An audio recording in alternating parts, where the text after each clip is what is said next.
এরশাদ কিংবা হাসিনা, কোনো স্বৈরাচারের রক্তচক্ষুই তাকে জাতীয়তাবাদী আন্দোলন থেকে দূরে সরাতে পারেননি।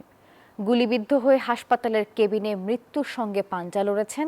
জেলে বন্দী হবেন জেনেও পার্টি অফিসের একটি ছোট্ট কক্ষে একাই কাটিয়েছেন মাসের পর মাস। ছাত্র রাজনীতি দিয়ে শুরু করে রাজপথের আপোষহীন লড়াইয়ে নানা চড়াই উতরাই পেরিয়ে এখন তিনি বিএনপির ভারপ্রাপ্ত মহাসচিবের দায়িত্বে। রুহুল কবির রিজভী যেন এক হার না মানা জীবন্ত কিংবদন্তি।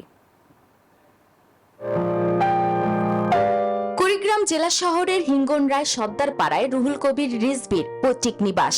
পুলিশ কর্মকর্তা বাবার সন্তান রুহুল কবির রিজভী 4 বোন 2 ভাইয়ের মধ্যে চতুর্থ।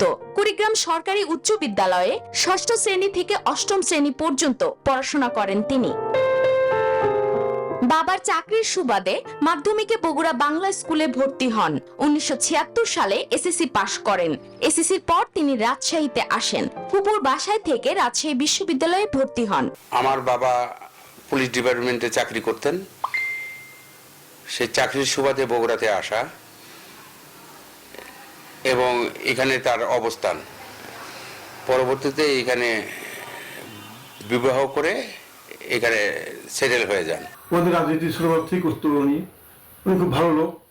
আমাদের গ্রামে আসলে উনি সবার খোঁজ খবর নেয়। আমরা একসঙ্গে লেখাপড়া করতাম বাংলা স্কুলে, ঠিক আছে। তাই একজন এত বড় একটা দলের মহাসচিব, তাই খুব আমাদের জন্য গর্ব। দীর্ঘ রাজনৈতিক জীবনে নানা চড়াই উতরাই পার করেছেন রুহুল কবির রিজভী। ছাত্র রাজনীতি দিয়ে শুরু করেছিলেন জনগণের অধিকার আদায়ের সংগ্রাম। এরশাদ বিরোধী আন্দোলনে গুলিবিদ্ধ হয়ে মৃত্যুর সাথে পাঞ্জা লড়েছেন। 1990 থেকে 1991 সালে রাকসুর ভিপি নির্বাচিত হয়েছেন। এরপর কেন্দ্রীয় ছাত্র দলের সভাপতি, স্বেচ্ছাসেবক দল সহ অঙ্গ ও সহযোগী সংগঠনের নেতৃত্ব দিয়ে মূল দল বিএনপিরও হাল ধরেছেন তিনি। ভারপ্রাপ্ত মহাসচিব করেছে। আমি এতে আমরা রাষ্ট্রবাসী আমরা অত্যন্ত আনন্দিত, খুশি।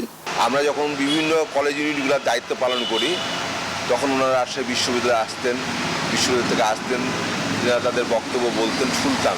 রিজভী আহমেদ অত্যন্ত সদালোকী এবং হাস্যোজ্জ্বল একটা মানুষ, নিরহংকার একটা মানুষ। একটা মানুষ হিসেবে তার যত গুণ থাকা দরকার সব গুণই তার মধ্যে আছে।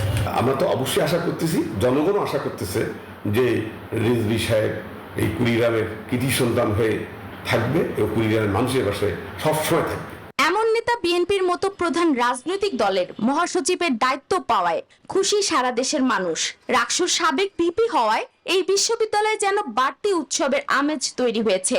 এমন খুশি সংবাদে রাজশাহী বিশ্ববিদ্যালয়ের পাশাপাশি এই নেতার নিজ জেলা কুড়িগ্রামেও মিষ্টি বিতরণ করে আনন্দে মেতে উঠেছেন নেতাকর্মীরা। বাংলাদেশের প্রধানমন্ত্রী জনাব তারেক রহমান, তাকে আমরা ধন্যবাদ জানাতে চাই অন্তরের অন্তঃস্থল থেকে, যে আমাদের মতিহারের সবুজ চত্বর থেকে বেড়ে ওঠা এই নেতাকে সে মূল্যায়ন করেছে। আজকে রাজশাহী বিশ্ববিদ্যালয়ের শিক্ষার্থীরা অত্যন্ত আনন্দ। সেই উপলক্ষে আমরা রাজশাহী বিশ্ববিদ্যালয়ের শিক্ষার্থী ভাইদেরকে আজকে রাজশাহী বিশ্ববিদ্যালয়ের ছাত্র দলের পক্ষ থেকে আমরা মিষ্টি বিতরণ করছি। জ্যেষ্ঠ নেতা ও ভারপ্রাপ্ত মহাসচিব রুহুল কবির রিজভী আহমেদ এক দীর্ঘ রাজনৈতিক জীবনের অধিকারী। ছাত্র রাজনীতি থেকে শুরু করে রাজপথের আন্দোলন এবং দলের কেন্দ্রীয় নেতৃত্বে তার রয়েছে দীর্ঘ সক্রিয় ভূমিকা। তার এই অর্জনে গর্বিত কুড়িগ্রাম, বগুড়া ও রাজশাহীবাসী। Desk report, news 24।